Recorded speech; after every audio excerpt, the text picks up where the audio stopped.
বনানীর গল্প চ্যানেলে সবাইকে স্বাগত। আমি বনানী পড়ে শোনাচ্ছি বনফুলের লেখা গল্প টাইফয়েড। বৃন্দাবনবাবু আপিস চলিয়া গেলেন। আনন্দ বাড়িতে আসিয়া নিজের ঘরে খিল দিল।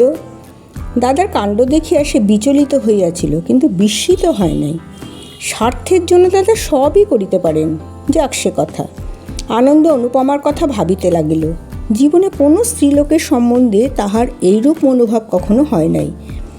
2-4 দিন মাত্র আলাপ, অথচ অনুপমার চিন্তায় তো সে সারাক্ষণ করিতেছে। অনুপমার দাদা অশোক কেমন লোক, সে তো টেলিগ্রাম করা সত্ত্বেও আসিয়া পৌঁছাইল না। ব্যাপার কি কিছুই বোঝা যাইতেছে না। অবিনাশবাবুর জ্বর খুব বাড়াবাড়ি, 103 হইতে 104, কখনো বা 105 পর্যন্ত উঠিতেছে। নবীনবাবু বলিলেন বুকেও নাকি সর্দি বসিয়াছে, বেশ প্রলাপ বকিতেছেন। হঠাৎ তাহার মনে হইল জামালপুর হইতে বরফ কিছু আসিয়াছে বটে, কিন্তু তাহাতে কুলাইবে না। জামালপুরে একজন ভলেন্টিয়ারকেই পাঠাইতে হইবে, খানিকটা ভালো টিনচার ডিজিটালিসও আনাইতে হইবে। নবীনবাবু বলিয়াছেন, কাহাকে পাঠানো যায় আনন্দ ভাবিতে লাগিল। আর এক উপদ্রব আসিয়া জুটিয়াছে তেলিপাড়া ভারতী নাট্য সমাজ। তাহারা আনন্দকে আসিয়া ধরিয়াছে, স্টেজ ম্যানেজমেন্টের ভার তাহাকে লইতে হইবে। 2-4 জন ভলেন্টিয়ারও তাহাদের চাই। স্কুলের ছেলেরা থিয়েটার লইয়া বেশি মাতামাতি করে, ইহা আনন্দের ইচ্ছা নয়। তথাপি কিছু একটা রফা করিতে হইবে, কারণ তেলিপাড়ার বাবুরা সেবক সমিতির প্রধান পৃষ্ঠপোষক এবং লোকও ভালো। একটু থিয়েটার প্রবণ এই যা। এই সময় মৃণালটা কোথায় গেল, তাহাকে ভিড়াইয়া দিলে সব গোল চুকিয়া যাইত। মৃণালও তাহার জীবনে একটা সমস্যা হইয়া দাঁড়াইয়াছে। লবণ আইন অমান্য করার দরুন জেল খাটিয়া মৃণাল যেন বদলাইয়া গিয়াছে। সর্বদাই কি যেন ভাবে, মাঝে মাঝে তাহাকে শুধু বলে আমার আদর্শ বদলাইয়াছে। হঠাৎ আনন্দ আবিষ্কার করিল যে এত চিন্তার মধ্যেও অন্তঃসলীলা ফল্গুর মতো অনুপমার চিন্তা তাহার মনে সমানে বহিয়া চলিয়াছে। দুয়ারে ধাক্কা পড়িল, কপাট খুলিয়া দেখি বৌদিদি। বৌদিদি একটু মুচকি হাসিয়া বলিলেন, ঘরে খিল দিয়ে কি হচ্ছে? ও বাড়ি থেকে তোমাকে ডাকতে এসেছে, চা খেয়ে তবে যাও, বলিয়া তিনি চলিয়া গেলেন। আনন্দ বাহিরে গিয়া দেখিল মধুয়া দাঁড়াইয়া আছে। তাহাকে দেখিয়া মধুয়া বলিল, কলকাতা থেকে চিঠি এসেছে, দিদিমণি আপনাকে একবার ডাকছেন, সময় হবে কি আপনার এখন? আনন্দ বলিল, আমি চা খেয়েই যাচ্ছি। ভিতরে যাইতেই বৌদিদি বলিল, এত বেলা চা আর নাই খেলে, ভাত তো রান্না হয়ে গেছে। আনন্দ বলিল, তুমিও বৌদি পেছনে লাগলে, দো টু ব্রুটাস। সংসারের নানাবিধ জ্বালা যন্ত্রণার মধ্যে তুমি একমাত্র লোক আছো যেখানে। বৌদিদি বলিলেন, থাক থাক, বোঝা গেছে। সেদিন সামান্য একটা জামার ছিট এনে দিতে বললাম, বলা হলো এখন সময় নেই, ভোদাকে দিয়ে আনাতে হলো। সে বিচ্ছিরি এনেছে। আনন্দ গম্ভীর মুখে বলিল, একটা লোক টাইফয়েডে ভুগছে, নিতান্ত অসহায়, বিদেশে একা, তার কাজটা আগে করা উচিত না তোমার ছিট খুঁজে বেড়ানো উচিত বলো? আচ্ছা, আজই তোমার ছিট এনে দিচ্ছি। ব্লাউজের তো? কী ধরনের চাই? আসল কথা, বৌদিদির ছিটের আর প্রয়োজন ছিল না, কিন্তু সাধারণত বৌদিদি জাতীয় মহিলাদের এই সম্বন্ধে মাথার ছিট আছে। তাই তিনি বললেন, ওই ও বাড়ির মেয়েটি একটি জামা পরে বেড়ায়, দেখোনি তুমি? কোন বাড়ির মেয়েটি? হা, কিছু যেন বুঝতে পারছেন না। ওই তো তোমার অনুপমা গো, সেই যে কাল বিকেলে পড়েছিল চকোলেটের রঙের ওপর লাইট হলুদ রঙের ফুটফুট দাগ। আনন্দ গম্ভীর হইয়া বলিল, বেশ, আজ খুঁজে আনবো। অন্যমনস্ক হইয়া আনন্দ চা শেষ করিয়া উঠিতে যাইতেছিল। এমন সময় বৌদিদি আবার বলিলেন, দেখো, ডবল বহর যদি হয় তাহলে 1 গজ, আর সিঙ্গল বহর যদি হয় 1.5 গজ লাগবে। আনন্দ অন্যমনস্ক হইয়া উত্তর দিল, আচ্ছা, বলিয়া বাহির হইয়া গেল। বৌদিদি ছিটের স্বপ্ন দেখিতে লাগিলেন। অবিনাশবাবুর বাড়ি গিয়া আনন্দ অত্যন্ত বিচলিত হইয়া পড়িল। গিয়া দেখিল অনু কাঁদিতেছে। কি হলো, কার্য যে? অনুপমা একটি পত্র আনন্দের হাতে দিল। পত্রে লেখা, অনুদেবী, আপনার টেলিগ্রাম যথাসময়ে এসেছে, কিন্তু দুঃখের সহিত আপনাকে জানাচ্ছি অশোকবাবুকে পুলিশে ধরে নিয়ে গেছে, পলিটিক্যাল সাসপেক্ট এই অজুহাতে। যদি আপনার প্রয়োজন মনে করেন আমি যেতে পারি, টেলিগ্রাম করবেন তাহলে। বিমান। আনন্দ জিজ্ঞাসা করল, বিমান কে? দাদার একজন বন্ধু। তোমার সঙ্গে আলাপ আছে নাকি? হ্যাঁ, খুব। আমাদের বাড়িতে সেবার সমস্ত পূজা ভ্যাকেশনটাই কাটিয়ে এসেছেন। আনন্দের মুখটা অকারণে অন্ধকার হইয়া উঠিল। অনুপমা কহিল, বিমানবাবুকে কি টেলিগ্রাম করব আসতে? সেটা আমি কি করে বলবো, তুমি যা ভালো বোঝো করো। তোমার যখন এমন বিশেষ বন্ধু তখন বিপদের সময় ডাকা উচিত। এখন কোনো কাজ নেই তো চললাম বলে উত্তরের অপেক্ষা না করিয়াই আনন্দ বাহিরে চলিয়া গেল। এমন আকস্মিকভাবে আনন্দ কোনো দিন চলিয়া যায় নাই। আজ হঠাৎ এমন করিয়া চলিয়া গেলেন কেন বিশ্লেষণ করিতে গিয়ে অনুপমার অধরে অতি ক্ষীণ একটি হাস্যরেখা ফুটিয়া উঠিল। ছানার জল করিতে হইবে। অনুপমা স্টোভ জ্বালিতে বসিল। স্টোভে স্পিরিট ঢালিয়া দেশলাই জ্বালিয়া বসিয়া বসিয়া স্বচ্ছ নীল শিখাটি দেখিতে দেখিতে অনুপমা ভাবিতে লাগিল, বিমানবাবু চিঠি দেখে আনন্দবাবু অমন করিয়া হঠাৎ চলিয়া গেলেন কেন? তাহার অধরে ক্ষীণ হাস্যরেখাটি আবার ফুটি ফুটি করিতে লাগিল। আনন্দ তাহার শ্রদ্ধাস্পদ অগ্রজকে এড়াইয়া চলিতেছে। আপিস হইতে ফিরিয়া তিনি আনন্দের খোঁজ লইয়াছিলেন। আনন্দ ত্রিসীমানায় ছিল না। সন্ধানী কাহারাদি প্রভৃতি সারিয়া যখন তিনি তাসের আড্ডায় যাইবার আয়োজন করিতেছেন, তখনও তিনি আরেকবার আনন্দের সন্ধান করিলেন, কিন্তু পাইলেন না। ভোদা আসিয়া বলিল যে অবিনাশবাবুর বাড়িতেও আনন্দ নাই। তাহারা বলিল 4টার পর হইতে সে আর ওই বাড়িতে যায় নাই। মলিদার কমফোর্টটা গলায়, কানে এবং মাথায় বেশ করিয়া বাঁধিতে বাঁধিতে বৃন্দাবনবাবু খবরটা শুনিলেন। তাহার পর ভোদাকে বলিলেন, তোর মাকে ডাক। ভোদার মা আসিলে তিনি জিজ্ঞাসা করলেন, আনন্দ কোথায় গেছে জানা গা? বলতে পারি না তো। রাত্রে যখন খেতে আসবে বললো তো যে আমার সঙ্গে কাল সকালে দেখা না করে যেন কোথাও না বেরোয়, বুঝলে? আচ্ছা। কোন হইতে লাঠিটা তুলিয়া লইয়া বৃন্দাবনবাবু নৈশব ভ্রমণে বাহির হইলেন। খানিকটা ছিট বগলে করিয়া আনন্দ রাত্রি 9টা নাগাদ বাড়ি ফিরিল। ছিট দেখিয়া বৌদি উল্লসিতা।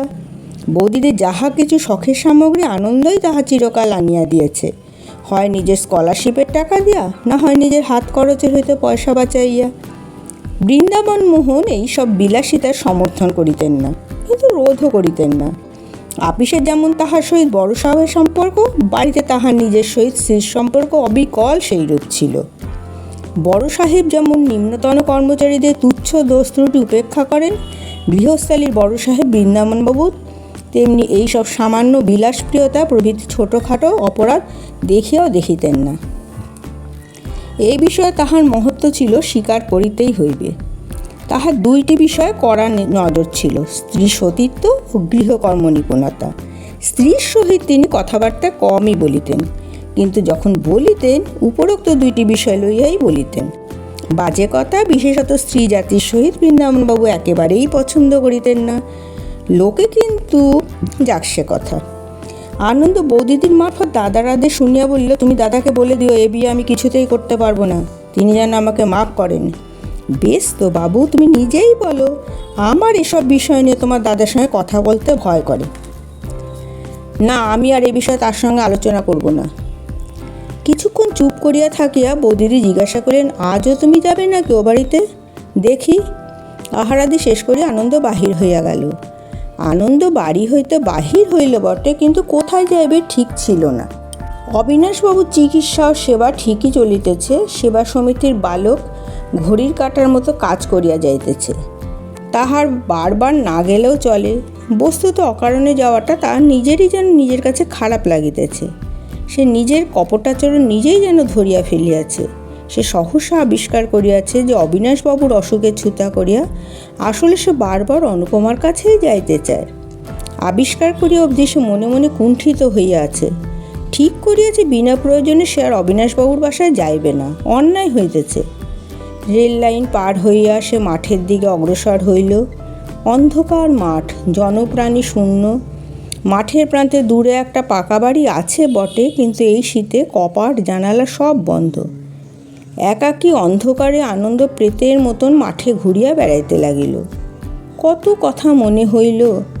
এই মাঠে কত খেলায় সে জিতিয়াছে, হারিয়াছে, কত আঘাত পাইয়াছে, দিয়াছে।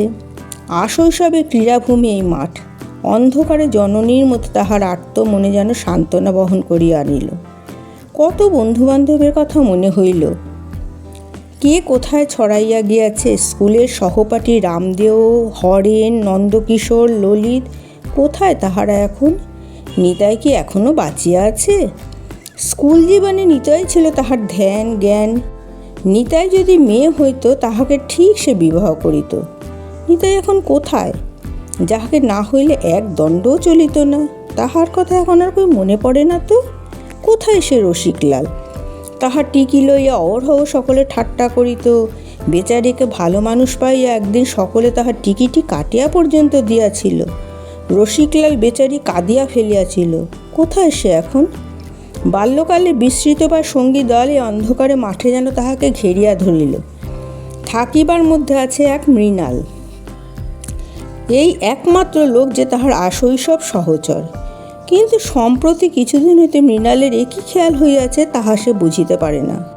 মৃণালের বহু বক্তৃতা সে বহু গোপন স্থানে বসিয়া শুনিয়াছে, কিন্তু আজও সে বুঝিতে পারি নাই কী ব্যাপারে সে লিপ্ত আছে। অথচ মৃণাল খুলিয়া কিছু বলে না, আভাসে ইঙ্গিতে সে বলে কাজটি দুরূহ, বুধবারে সেসব খুলিয়া বলিবে বলিয়াছে। দেখা যাক।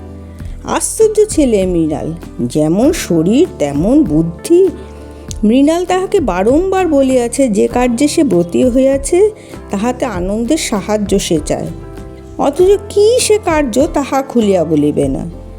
আগেই সে প্রতিশ্রুতি চায়, আনন্দের সাহায্য তাহার চাই, তাহারও পাত্তা নাই। কোথায় সে? হঠাৎ কাছে শৃগাল ডাকিয়া উঠিতে আনন্দের চমক ভাঙিল।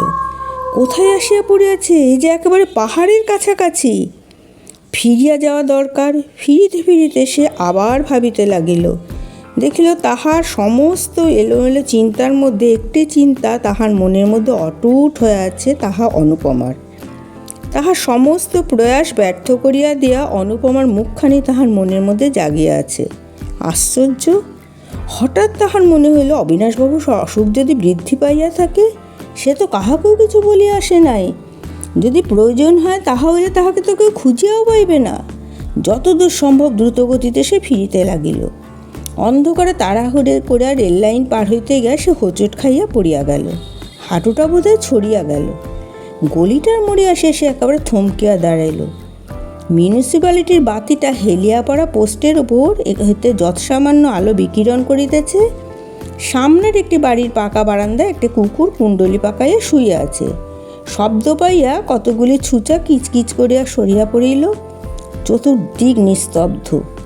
অতি ধীরে ধীরে চোরের মতো আনন্দ অবিনাশবাবুর বাড়িটার সম্মুখে আসিয়া দাঁড়িল।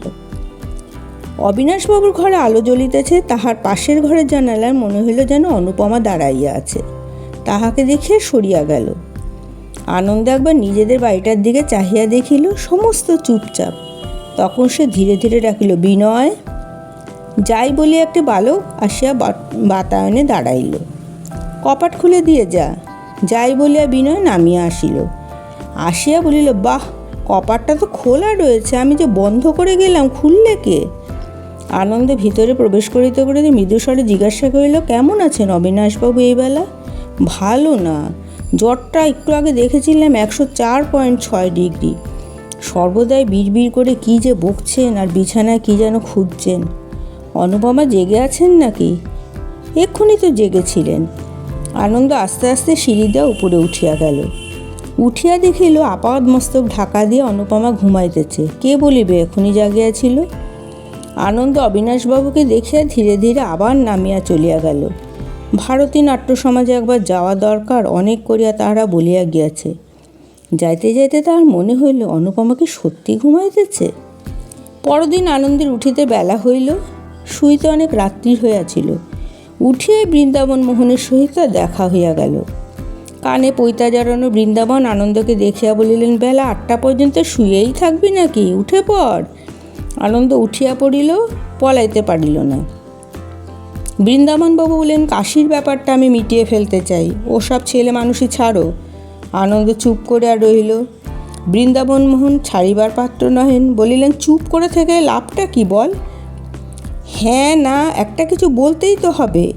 এক্ষেত্রে যখন না বলার পথটা বন্ধ, তখন হ্যাঁ বলাটাই ভালো। শুনেছি মেয়েটি দেখতে বেশ সুশ্রী, তোকে যাতে একটা ধরে দিতে চাই না। আনন্দ উপস্থিত বিপদটা এড়াই যাবার জন্য বলল, তার চেয়ে আপনি নিজে একবার দেখে আসুন। তুই বাবু নিজেই জানা। না, আমি যাব না। এই শীতে আমাকে আবার কাশি পর্যন্ত দৌড়তে হবে। আচ্ছা, বেশ তাই হবে। আনন্দ রেহাই পাইয়া হাঁপ ছাড়িল। প্রাতঃকৃত্য শেষ করে সে যখন বৌদিদির কাছে চা পান করিতে গেল, তখন বৌদিদি একটি খবরের মতন খবর দিলেন। ওই বাড়ির মেয়েটি এসেছিল একটু আগে, বেশ সুন্দর কথাবার্তা। আনন্দ আশ্চর্য হইয়া গেল। হঠাৎ আমাদের বাড়িতে কেন? চায়ের দুধ নিতে এসেছিল। তোমার সেবক সমিতির ছেলেরা সব ঘুমোচ্ছে, মধুয়া বাজারে গেছে, নিজেই এসেছিল বেচারি। তার বাবা কেমন আছেন? ভালো নয়, বাঁচবে তো? মেয়েটির বুকখানা ভারী শুকনো। ভগবান জানেন বলে আনন্দ বাটিতে চুমুক দিল। তাহার মনে মনে নিজের অজ্ঞাতসারে একটি আফসোস ঘনাইয়া উঠিতেছিল। আহা, অনু আসিয়াছিল, অথচ সে গাধার মতো শুইয়া ঘুমাইতেছিল। নীরবে চায়ের বাটিটা শেষ করে আনন্দ উঠিয়া যাইবে এমন সময় বৌদিদির কোল হইতে বুচকি বলিয়া উঠিল, তা তা শুনছো ঠাকুরপো, তোমাকে ডাকছে, একটু কোলে নাও বেচারিকে। অবিনাশবাবুরা এসে থেকে এদের আর ছৌনি তুমি। আনন্দ হস্ত প্রসারণ করিতে বুচকি ঝাঁপাইয়া কোলে আসিল। আনন্দ তাহাকে লইয়া বাহির হইয়া গেল। বাহিরের ঘরে আসিয়া থানার দারোগা বিনোদবাবু আসিয়া বসিয়া আছেন। নমস্কার বিনোদবাবু, খবর কি? বিনোদবাবু আনন্দ পরস্পরে পরিচিত। বিনোদবাবু আনন্দকে যথেষ্ট খাতির করিতেন। বিনোদবাবু বলিলেন, আপনার সঙ্গে একটু কথা আছে প্রাইভেটে। খুকিটিকে দিয়ে আসি তাহলে। খুকিকে দিয়া আনন্দ ফিরিয়া আসিল। কহিল, চলুন বেরোনো যাক। পথে চলিতে চলিতে বিনোদবাবু বলিলেন, আপনাদের বাড়ির সামনে যে ভদ্রলোক এসেছেন, চেনেন আপনি তাদের? আগে আলাপ ছিল না, ট্রেনে আলাপ হয়েছিল। তারপর এসেই অসুখে পড়েছেন, সেই সূত্রে একটু ঘনিষ্ঠতা হয়েছে। কে কে আছেন ও বাড়িতে? অবিনাশবাবু আর তার এক মেয়ে আর এক ছেলে। ওই ছেলেই তো যত গোল করেছে মশাই। কলকাতায় পলিটিক্যাল সাসপেক্ট বলে তাকে ধরেছে। আমার ওপর হুকুম হয়েছে বাড়ি সার্চ করতে। শুনলাম আপনার সঙ্গে আলাপ, তাই আপনাকে একবার প্রাইভেটলি। আনন্দ ভয় পাইয়া গেল। বাড়ি সার্চ? সে তো অসম্ভব। অবিনাশবাবু টাইফয়েড, নবীনবাবু বলেছেন সিরিয়াস ব্যাপার, এই অবস্থায় সার্চ করা। বিনোদবাবু লোকটি ভালো, দেখিলে মনে হয় না তিনি কোনো নিষ্ঠুর কার্য করিতে পারেন। ধবধবে ফর্সা রং, নাকের ডান পাশে একটা কালো আঁচিল। এই আঁচিলটি ছিল তাহার মুখের মধ্যে একটু খুঁত। তাহা নইলে বিনোদবাবুকে সুপুরুষই বলা চলে। তিনি বলিলেন, সার্চ তো করতেই হবে, তবে অবিনাশবাবুর যাতে কোনো কষ্ট না হয় সেটা আমরা দেখব।